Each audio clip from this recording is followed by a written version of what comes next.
Muy bien chicos, continuamos con la segunda parte de nuestro tema, Confederación Perú-Boliviana. Y ahora vamos a hablar de las obras de Santa Cruz, ya una vez como protector. Dentro de sus primeras obras está el cambiar las municipalidades por sindicatos fiscales. Sin embargo, esto no prosperó porque en el Congreso de Huancayo y la Constitución de 1839 se anuló todo lo que se había hecho. Otra obra importante es la de la proclamación de un código civil y penal de tipo napoleónico, que también fue suspendido con la Constitución de 1839. Otra obra es la creación del Ministerio del Interior. Bueno, este todavía perdura, fue cambiado de nombre, pero todavía perdura hasta nuestros días. Otra obra importante es el nuevo reglamento de aduanas y de comercio. Obviamente esto iba de la mano con otra ley, la declaración de los puertos libres en el Perú y Bolivia. Bueno, así se mejoró los ingresos de la hacienda pública, los ingresos de lo que actualmente sería el Ministerio de Economía. Pero ¿en qué consiste la ley de puertos libres? Esta ley de puertos libres daba una gran ventaja a los puertos peruanos bolivianos en comparación a los puertos de Valparaíso en Chile, Buenos Aires en Argentina y Guayaquil en Ecuador. ¿Esta ley en qué consistía? En declarar puertos libres al puerto de Paita, Callao, Arica y Cobija. De esa manera, ellos tendrían el beneficio de que si llegan embarcaciones provenientes de Europa y de Estados Unidos, estas mercancías estarían libres de impuestos, de tal manera que los grandes comerciantes europeos y norteamericanos vendrían directamente a cualquier puerto de la Confederación, principalmente el Callao, porque pagarían un mínimo de impuestos aduaneros. En cambio, ir primero a Guayaquil, Buenos Aires o también Valparaíso implicaría mayores gastos para estos navegantes. Bueno, esta ley de alguna manera provocó cierto recelo en las economías de los países vecinos, sobre todo en el de Chile. Como leemos aquí, la medida más significativa de la Confederación fue referente al comercio, la declaración de puertos libres, pues se premiaba a los barcos mercantes provenientes de Europa y de Estados Unidos que se enrumbaran directamente al Callao. O sea, para recibir el beneficio de prácticamente no pagar impuestos era de que vengan directamente a cualquier puerto de la Confederación, especialmente el Callao, sin detenerse en los puertos de Buenos Aires o Valparaíso. De esta manera los puertos chilenos y argentinos no estaban dispuestos a perder grandes ganancias. Por eso el recelo. Había una competencia entre el Callao, Perú, y Valparaíso, Chile. Tenemos acá en la parte inferior justamente una moneda del Estado sur peruano. Son las monedas que fueron acuñadas en aquel momento de la Confederación. Bueno, esa es la principal ley, ¿no?, de Santa Cruz, la Declaración de Puertos Libres, que causó mucha conmoción en los países de Chile y Argentina. Ahora, miremos acá. Vamos a poder observar justamente el mapa de la Confederación, bueno, el mapa del comercio antes de la Confederación. Recuerden que el Perú exportaba gran cantidad de caña de azúcar al sur, al pueblo chileno, y de Chile llegaba al Perú gran cantidad de trigo. El Perú nunca ha sido un gran productor de trigo, venía más bien de Chile. Era un comercio cerrado. Antes de la Confederación existía un comercio cerrado donde había intercambio de productos básicamente entre el puerto de Valparaíso y el puerto del Callao. Eso provocaba también centralismo. Y los otros puertos como Paita, ¿no?, en Piura, el puerto de Hilo, en Moquegua, el puerto de Arica y Cobija, al sur del Perú, en Tarapacá, de alguna manera estaban olvidados. De tal manera que el centralismo predominaba antes de la Confederación. Santa Cruz quería algo nuevo, justamente descentralizar y darle dinamismo a los otros puertos. Muy bien, acá tenemos el mapa ya una vez dada la ley de puertos libres. Como vemos aquí, las embarcaciones provenientes de Estados Unidos, las embarcaciones europeas, si llegaban directamente a cualquier puerto de la Confederación, iban a tener el beneficio de reducir sustancialmente los impuestos aduaneros al puerto de Paita, al puerto del Callao, al puerto de Hilo, al puerto de Arica, al puerto de Cobija, ¿no? Obviamente, directamente a estos puertos, sin, obviamente, de detenerse en Valparaíso o Buenos Aires. Estas son las rutas comerciales de las embarcaciones europeas luego de la ley de puertos libres.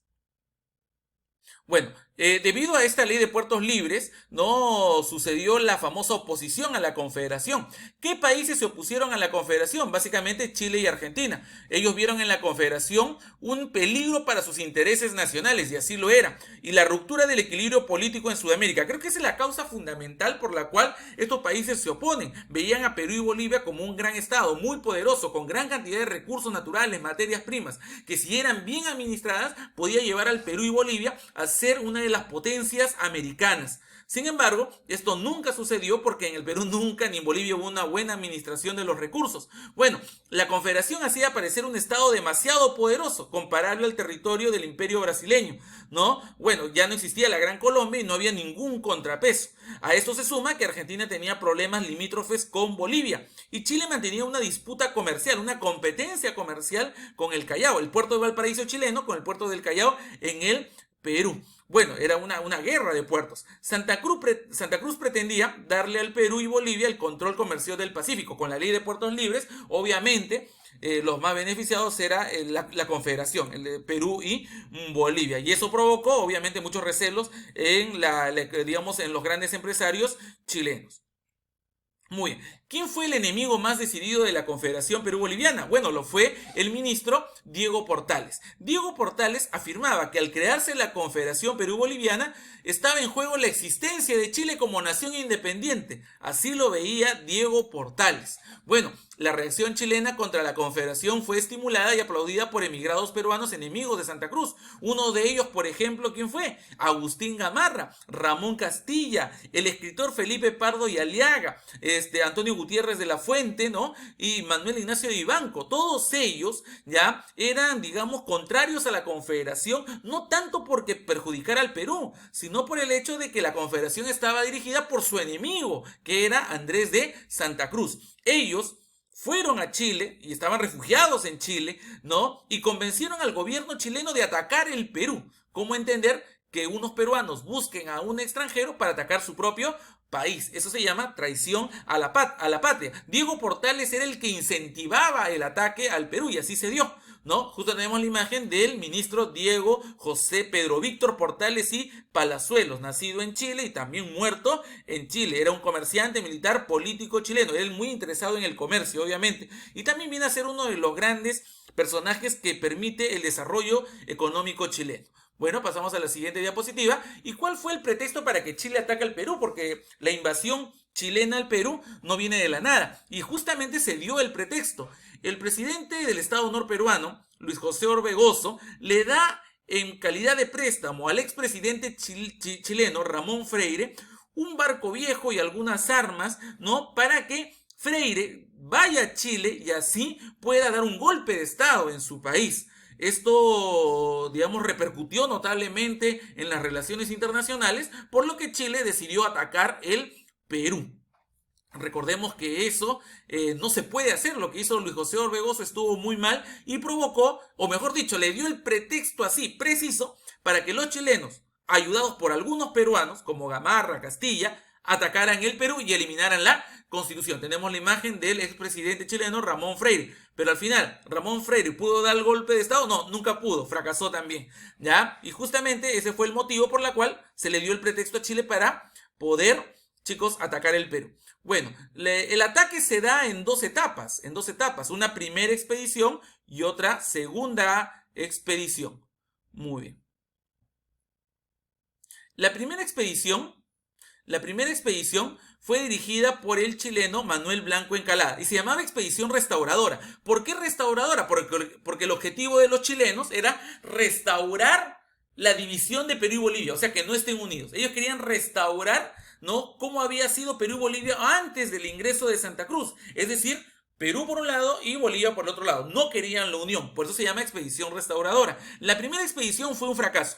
Fue encargada al chileno Manuel Blanco Encalada, que también había participado, ¿no?, digamos, en la independencia de su país. Él dirigía 3.000 soldados y vino en 16 barcos al Perú. Llegó a las costas de Arequipa, al puerto de Quilca, desembarcó y con la ayuda de Antonio Gutiérrez de la Fuente avanzó de Quilca hasta la ciudad de Arequipa. Recordemos que la ciudad de Arequipa está en plena sierra. Tuvo que caminar con su ejército. Una vez llegado a Arequipa, proclamaron a Antonio Gutiérrez de la Fuente como jefe supremo del Perú, o sea, como nuevo presidente. Enterado, Agustín Gamarra fue a buscar a Blanco Encalado y a Gutiérrez de la Fuente allá a Arequipa y se van a enfrentar en las faldas del cerro Paucarpata. ¿Ya? Y en ese cerro Paucarpata, Santa Cruz venció a los restauradores. Y lo obliga a firmar el famoso Tratado de Paz y Amistad de Paucarpata. Pero aquí Santa Cruz cometió un gran error, un gravísimo error, y era el de permitir el retorno de las tropas de Blanco Encalada con su armamento, los soldados completos con su armamento y todos sus transportes, todos sus barcos. Lo que debió hacer Santa Cruz era confiscarlos, ¿no? Confiscarlos y utilizarlos más bien para la defensa peruana. Sin embargo, no lo hizo así, ¿ya? Y permitió que los chilenos regresen con todo su material bélico a su país. La primera expedición restauradora, dirigida por Blanco Encalada, fue un fracaso. Y justamente este tratado de Paucarpata fue firmado justamente aquí, ¿no? En la Quinta de Tristán, que fue la casa de Pío Tristán. Bueno, actualmente se encuentra en ruinas, ¿no? Chicos, y ahí se firmó el Tratado de Paz de Paucarpata el 17 de noviembre de 1837. Ahí está. Bueno. Pasamos ahora a una segunda expedición. Pero antes de eso, miremos el mapa. Vinieron de Chile, llegaron a Arica, Socabaya, ¿no? Acá desembarcan en Quilca, ¿ya chicos? A ver, y se dirigen hasta Paucarpata. Ahí es donde es derrotado, ¿no? Blanco Encalada con Gutiérrez de la Fuente por Andrés de Santa Cruz. Pasamos a la siguiente.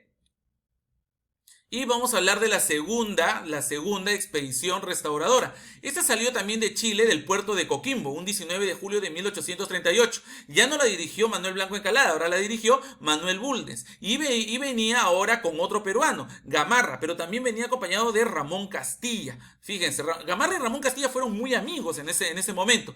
El ejército chileno desembarcó en Ancón, luego avanzó hacia Lima, bordeó la costa peruana, llegó y bloqueó el Callao y luego desembarcó en Ancón. Caminó luego de norte a sur, pues, bueno, Ancón, Puente Piedra, ya Los Olivos, San Martín, y llegó justamente a cruzar el río Rímac, y ahí se da una batalla, la famosa batalla de Portada de Guía, el 21 de agosto de 1838. En esa batalla, ¿no? En esa batalla, los chilenos, los restauradores, logran vencer al ejército de Santa Cruz. Y en una reunión en el centro de Lima, ¿no? Después de la batalla de Portada de Guía, nombran como nuevo presidente a Agustín Gamarra. Presidente provisional Agustín Gamarra. Manuel Bulnes había triunfado y quedaba en Lima. Enterado Agustín Gamarra de esto, formó ejércitos, batallones, y la misma población de Lima logró expulsar a los restauradores de la ciudad. Y ellos huyeron hacia el norte y se refugiaron en el Callejón de Huaylas, donde se van a dar otras dos grandes batallas.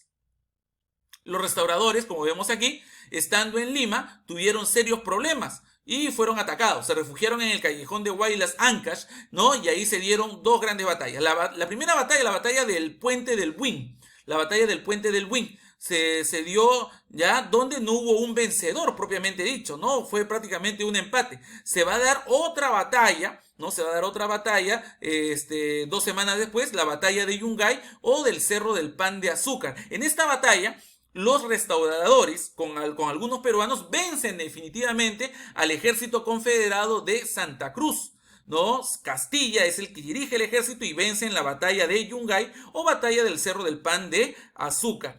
Por este hecho, Santa Cruz regresó a Lima inmediatamente, luego se refugia en Arequipa, ¿no? Y luego huyó. Luego apareció en Europa, donde muere. La victoria de Yungay fue un hecho importantísimo para el ejército chileno, digamos, de lo cual están muy orgullosos en su historia. Inclusive hicieron un himno, ¿no? El himno a la victoria de Yungay, como lo vemos aquí, es toda una canción con todo un poema a sus héroes de la batalla de Yungay. Bueno, tenemos la imagen justamente de la batalla de Yungay o Cerro de Pan de Azúcar, ¿no? Una ilustración de aquel momento, ¿no? Fue una zona plana y la derrota, obviamente, del ejército confederado de Santa Cruz.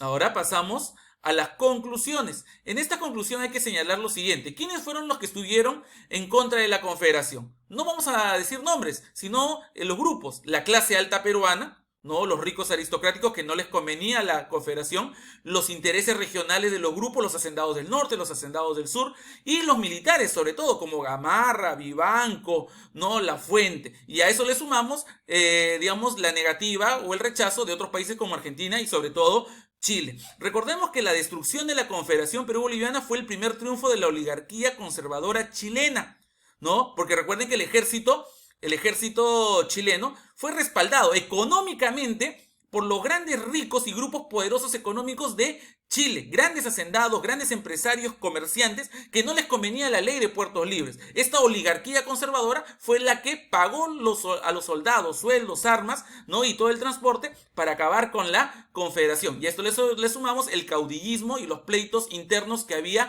en el Perú, lo que nos va a llevar a una anarquía, a un desorden. Acabó la Confederación, chicos. Bueno, hacemos una pausa, ¿ya? Y venimos con la tercera parte de nuestro tema.